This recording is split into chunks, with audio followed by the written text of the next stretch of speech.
Nietzsche faz um questionamento muito forte lá no livro dele chamado Esse Homo. Nesse livro ele vai e pergunta: quantas verdades você consegue suportar? Quando ele faz essa pergunta, ele está denunciando de que o ser humano é uma criatura muito fraca e muito mesquinha e que não consegue suportar o mundo como ele é e precisa recorrer a um mundo sobrenatural para colocar um sentido em tudo o que acontece. Todo o sofrimento e toda a dor que o sujeito passa, ele não encara aquilo de uma forma sóbria e racional, mas ele sempre vai colocar um sentido e um propósito para aliviar o próprio sofrimento. Então, se a pessoa perdeu o emprego, uma porta se fechou para outra se abrir. Se a pessoa perdeu a namorada, é porque ela vai encontrar uma pessoa ainda melhor, porque tudo está nos planos de Deus, tudo tem um propósito maior. O Nietzsche comenta que o que incomoda no sofrimento não é o sofrimento em si, mas é o sofrimento sem um sentido e sem um significado. Então, por isso que as pessoas, quando se deparam com um momento de tensão, de dor, de sofrimento, a primeira coisa que elas falam é dizer que aquilo ali tem um sentido, que aquilo ali obedece a um plano cósmico maior. Se alguém morreu, é porque estava nos planos de Deus, é porque estava predestinado para acontecer, é porque o destino quis assim. Então, tudo que acontece na nossa vida está escrito num plano maior, num plano de Deus,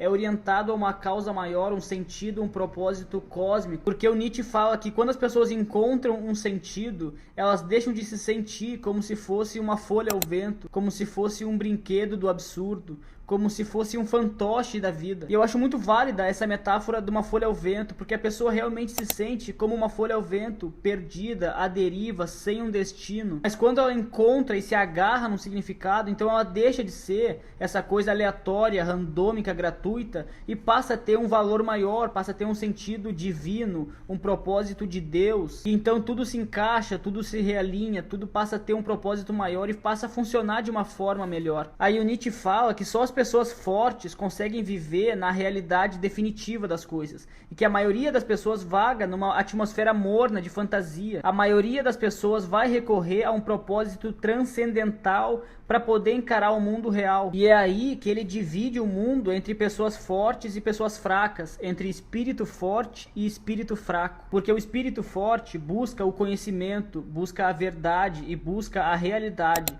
enquanto que a pessoa fraca, o espírito fraco, ela não suporta o mundo real e por isso recorre ao mundo ideal, ao mundo do além, a uma vida depois da morte. Enquanto o espírito forte encara o sofrimento como um elemento fundamental da vida e encara a dor como algo real, como algo que existe e que faz parte da vida, o espírito fraco não consegue lidar com o sofrimento e precisa colocar um sentido e um propósito em absolutamente tudo de ruim que acontece. Porque não basta só aceitar o sofrimento e aceitar a dor como elementos integrantes da vida, como coisas inafastáveis de uma vida. Nietzsche vai dizer que é preciso não apenas suportar o que acontece, menos ainda ocultar, fingir que não existe ou dar um sentido e um propósito. É preciso, além de tudo, amar absolutamente tudo o que nos acontece. Então é por isso que o Nietzsche fala que a todos os abismos eu levo a bênção do meu sim e que é preciso ter asas quando se ama o abismo. É por isso que o Nietzsche vai dizer também aquela frase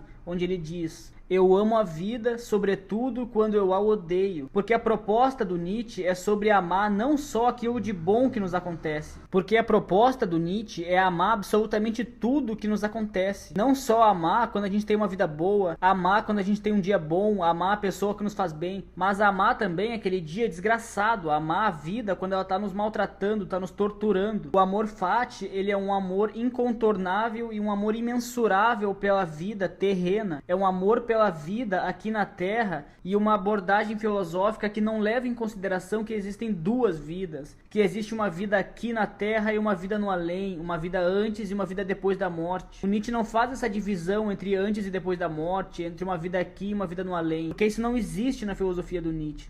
Tudo que existe é a vida no aqui e no agora, a vida que a gente tem, o corpo que a gente tem. Eu vou ler uns trechos que eu acho importante, pega a visão. Cada conquista, cada passo adiante no conhecimento é consequência da coragem, da dureza consigo mesmo, da limpeza consigo mesmo. Eu não refuto os ideais, eu apenas ponho luvas diante deles. O conhecimento, o dizer sim à realidade, é para o forte uma necessidade tão grande quanto para o fraco, sobre a inspiração da fraqueza, a covardia e a fuga diante da realidade. A minha fórmula para a grandeza no homem é amor fati. Nada querer diferente, nem para trás, nem para frente, e nem em toda a história da humanidade. Não apenas suportar o que é necessário, menos ainda ocultar, mas amar. Quanta verdade suporta o indivíduo? Cada vez mais isso se tornou para mim a verdadeira medida de valor. O erro, a crença no ideal, não é uma cegueira, o erro é covardia. O dizer sim à vida, mesmo em seus problemas mais duros e estranhos, a vontade de vida, se alegrando da própria inesgotabilidade no sacrifício dos seus mais elevados tipos.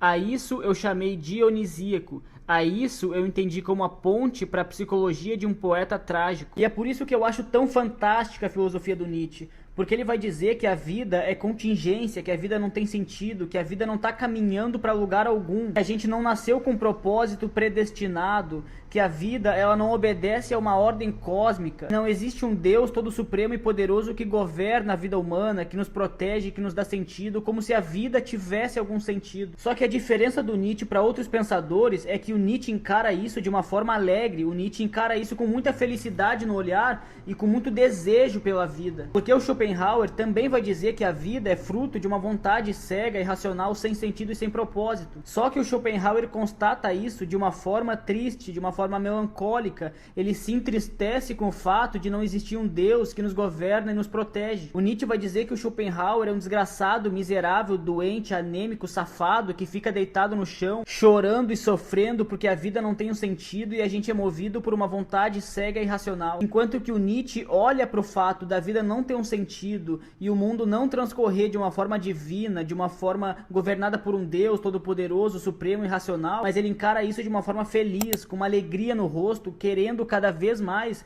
viver um dia após o outro com muita alegria, com muita felicidade e se alegrando, se deleitando com o fato de que a vida não tem um Deus que está nos orientando, que não tem um destino que está nos amarrando, que não tem um sentido que está nos obrigando a viver de uma certa forma. E o negócio é o seguinte, se tu gostou do vídeo, e eu sei que tu gostou, então já curte, comenta, compartilha no Instagram, no Facebook, no Orkut, no MSN, compartilha pra geral que gosta de filosofia, que gosta de Nietzsche, que quer entender mais de Nietzsche, compartilha, manda no WhatsApp, manda no Facebook, manda pra todo mundo, se inscreve no canal, me segue no Instagram, bagulho é louco.